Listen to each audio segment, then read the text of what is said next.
Hi everyone, so this is an e-commerce website where I use the Cloudinary in the back end with MongoDB.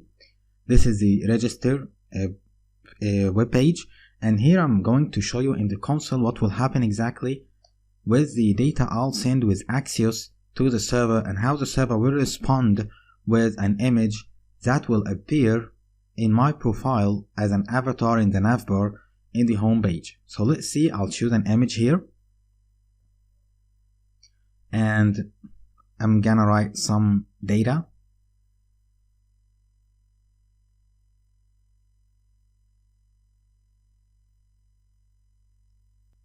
So when I register, as you see, there is a toastify that comes and tells me that congratulations, you have logged in successfully. When it goes, you will see that my avatar is apparent in the navbar, and as you see, it's my face. So how it did that with the CDN without any interference from me.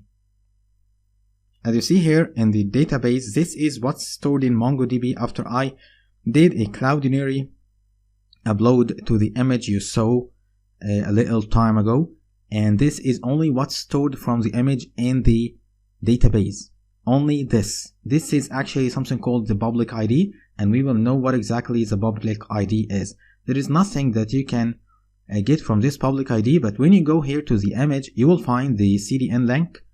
When you go to this link, you will start to see what are the information it tells you. This is the past name of my Cloudinary, and this is actually the important profiles that the image are put in, and these are some transformations.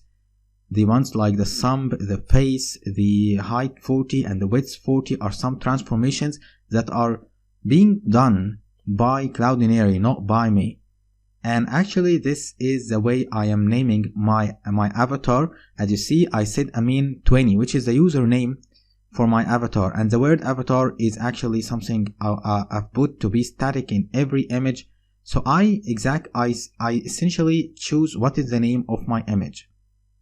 Let me show you how we can do that and focus only on Cloudinary.